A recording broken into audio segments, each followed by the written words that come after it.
పహల్గామ్ దాడిని ప్రధాని నరేంద్ర మోదీ చాలా సీరియస్ గా తీసుకున్నారు. మన్ కీ బాత్ కార్యక్రమంలోనూ దాని గురించి ప్రస్తావించారు.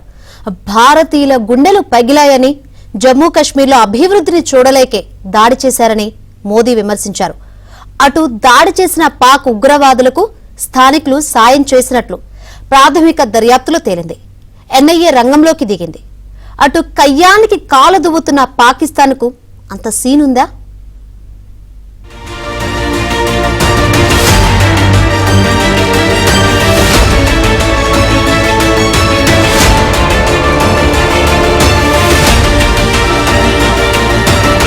మన్ కీ బాత్ ద్వారా ప్రధాని నరేంద్ర మోదీ పాకిస్తాన్ కు మాస్ వార్నింగ్ ఇచ్చారు.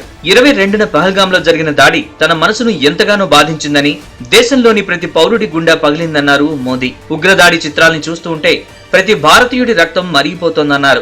ఈ దాడిని పిరికిపందల చర్యగా అభివర్ణించారు. దేశాభివృద్ధిని చూసి తట్టుకోలేకే ఈ దాడులు చేశారని చెప్పారు. ఉగ్రవాదంపై పోరాటంలో 140 కోట్ల మంది భారతీయులకు ప్రపంచం అండగా నిలుస్తోందని చెప్పుకొచ్చారు. బాధిత కుటుంబాలకు న్యాయం జరుగుతుందని హామీ ఇచ్చారు. ఈ దాడికి పాల్పడిన వారిపైన, కుట్రదారులపైన కఠిన చర్యలు తప్పవంటూ హెచ్చరించారు. पहलगाम में हुआ यह हमला आतंक के सरपरस्तों की हताशा को दिखाता है, उनकी कायरता को दिखाता है। ऐसे समय में जब कश्मीर में शांति लौट रही थी, स्कूल कॉलेजों में एक वाइब्रेंसी थी, निर्माण कार्यों में अभूतपूर्व गति आई थी, लोकतंत्र मजबूत हो रहा था, पर्यटकों की संख्या में रिकॉर्ड बढ़ोतरी हो रही थी, लोगों की कमाई बढ़ रही थी, युवाओं के लिए नए अवसर तैयार हो रहे थे। देश के दुश्मनों को, जम्मू कश्मीर के दुश्मनों को ये रास नहीं आया। आतंकी और आतंक के आका चाहते हैं कश्मीर फिर से तबाह हो जाए और इसलिए इतनी बड़ी साजिश को अंजाम दिया। आतंकवाद के खिलाफ इस युद्ध में देश की एकता, 140 करोड़ भारतीयों की एकजुटता हमारी सबसे बड़ी ताकत है। यही एकता आतंकवाद के खिलाफ हमारी निर्णायक लड़ाई का आधार है। పహల్గామ్ దాడులకు పాల్పడిన వారికి 15 మంది స్థానికులు సాయం చేసినట్లు ప్రాథమిక దర్యాప్తులో తేలింది. వారిని గుర్తించారు. వీరంతా ఉగ్రవాదులకు లాజిస్టిక్ సపోర్ట్, పాకిస్తాన్ నుంచి ఆయుధాలను తీసుకొచ్చారు. 20 మంది అనుమానితుల్ని అదుపులోకి తీసుకున్న ఎన్ఐఏ ప్రశ్నల వర్షం కురిపిస్తోంది. ఎన్ఐఏ రంగంలోకి దిగి ముందుగా ఉగ్రవాదులకు సాయం చేసిన వారిని పట్టుకుంటోంది. భద్రతా బలగాలు పహల్గామ్ అడవుల్లో భారీగా కూంబింగ్ చేస్తున్నాయి. పహల్గామ్ దాడికి సంబంధించిన అత్యంత కీలక ఆధారం ఎన్ఐఏ చేతికి చిక్కింది. బైసన్కు వచ్చే టూరిస్టుల కోసం రీల్స్ చిత్రీకరించే ఓ స్థానిక వీడియోగ్రాఫర్ ఈ దాడి మొత్తాన్ని కెమెరాలో బంధించాడు. ఆ వీడియో ఎన్ఐఏకి లభ్యమైంది. దాడి జరిగే సమయంలో ఓ చెట్టుపై దాక్కుని మొత్తాన్ని చిత్రీకరించాడు. ఆ వీడియోల ఆధారంగా జరిగిన దారుణాన్ని ఓ వరుస క్రమంలో తెలుసుకునేందుకు జాతీయ దర్యాప్తు సంస్థకు కీలకంగా మారింది. ఉగ్రవాదులు 2 గ్రూపులుగా విడిపోయి లోయలో వేర్వేరు దిక్కుల నుంచి కాల్పులు జరిపినట్లు अधिकारी गुर्तिंचारू। पाकिस्तान को करारा जवाब देना चाहिए और ये 2-4 आतंकवादी मारने से अब काम नहीं चलेंगे। अब इनके जो कैंप्स हैं और ये जो पाकिस्तान ऑक्युपाइड कश्मीर है जहां पे ये लोग आकर शायद कैंप चलाते हैं, वो सबको अपने कब्जे में हमें लेना चाहिए, क्योंकि वहां की भी जनता त्राय त्राय कर रही है। वो भी कश्मीर का एक हिस्सा है। 1947 से ये लोग हमसे मिलना चाहते हैं, लेकिन दुर्भाग्य है कि कोई भी सरकार उस पर काम नहीं कर पाई। हम गवर्नमेंट ऑफ इंडिया से, भारत सरकार से निवेदन करेंगे, आपके हमारे लाख मतभेद हैं, लेकिन अगर आप पीओके लेते हैं, हम सारे मतभेद भूलकर आपके साथ कंधे से कंधा मिलकर चलने तैयार हैं। हम इसीलिए यहाँ पर आए हैं। हम अपने कश्मीर, अपने देश में आए हैं, अपने लोगों से मिलने आए हैं। हीनियस एक्ट के बाद ये फैसला किया कि हम कश्मीर जाएंगे और हम कश्मीर आने के बाद यहाँ आके टेररिज्म के खिलाफ एक मैसेज देंगे, क्योंकि शायद उनका मकसद यही था कि ऐसा एक्ट करने के बाद वो हमारी रियासत को तोड़ दे, हमारे नेशन को तोड़ दे। लेकिन जो टूरिस्ट अभी वापस कश्मीर आना शुरू किए हैं, ये एक कड़ा जवाब है आतंकवाद के खिलाफ। ये एक कड़ा जवाब है कि चाहे ऐसी कोई सिचुएशन हो, हम we will never bow down to such heinous acts. Ensure किया कि हमारे जितने भी टूरिस्ट मेहमान थे यहाँ पे, उनकी सेफ्टी को इंश्योर किया, उनके लिए सर्विसेज रखी, उनके लिए खाना पीना फ्री रखा, उनके लिए बाकी ट्रांसपोर्टेशन फैसिलिटी फ्री रखी। तो वैसे ही जैसे हम यहाँ पे सेफ्टी रख रहे हैं हमारे नॉन कश्मीरी भाइयों, हमारे नॉन कश्मीरी बहनों की, ऐसे ही हम चाहते हैं कि हमारे स्टूडेंट्स जितने भी बाहर पढ़ रहे हैं, बिकॉज दे आर इंडियंस। तो मन की बात तो ये अच्छी बात है, नेशन को पता चलता है कि कौन बंदा कैसा है। तो मेरे बारे में भी पता चला पूरी हिंदुस्तान को कि तारीख क्या कर रहा है। యుద్ధం ఎప్పుడు జరిగినా తాము సిద్ధంగా ఉన్నామన్న సంకేతాలిచ్చారు భారత బలగాలు. అరేబియా సముద్రంలో యాంటీ షిప్ మిసైల్ ప్రయోగాన్ని విజయవంతంగా పరీక్షించింది Indian navy. Army chief Jammu Kashmir లో సమీక్షలు జరుపుతున్నారు. పాక్ చర్యలతో సహనం నశించిన భారత ఆర్మీ ఉగ్రవాదుల ఇళ్లను పేల్చేసింది. ఉగ్రవాదుల కోసం గాలిస్తూనే ఇంకోవైపు టెర్రరిస్టుల ఇళ్లను నేలమట్టం చేసింది. 11 మంది టెర్రరిస్టుల ఇళ్లు నేలమట్టమయ్యాయి. మరోవైపు పాకిస్తాన్ మాత్రం విషయం లేకపోయినా మేకపోతు గాంభీర్యం ప్రదర్శిస్తూ కయ్యానికి కాలు దూవుతోంది.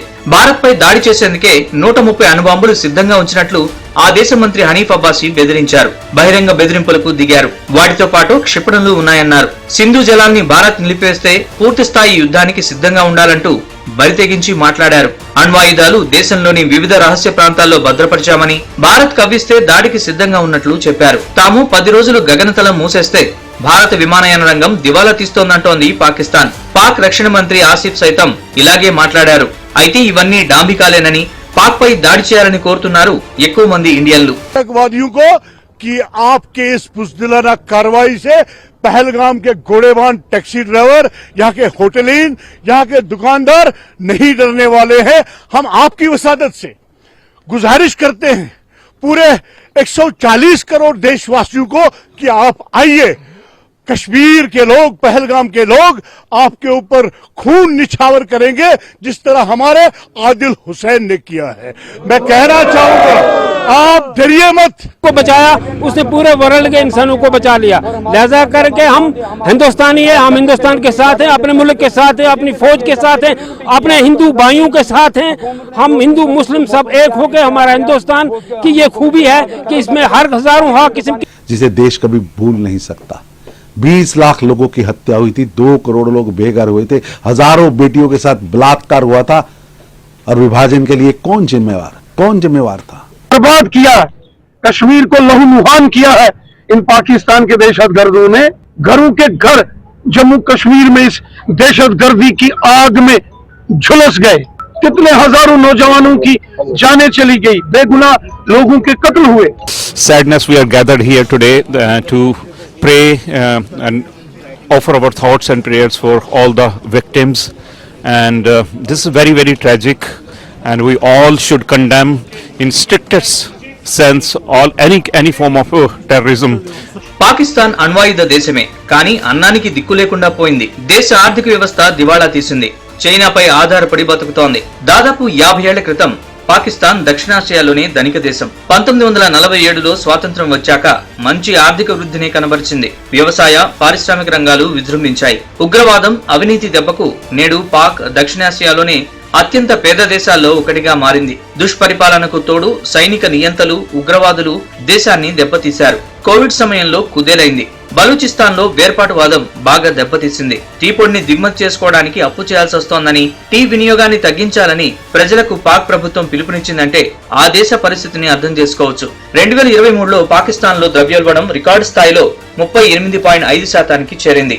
ఆర్థిక వ్యవస్థ తిరోగమనంలోకి వెళ్లిపోయింది. విదేశీ మారక నిల్వలు $370 కోట్ల పడిపోయాయి. ఉగ్రవాదులకు నిధులు అందిస్తున్న కారణంగా ఆ దేశానికి రుణాలివ్వడానికి ఎవరూ ముందుకు రావడం లేదు. शदीद तौर पर उनकी मजम्मत करता है.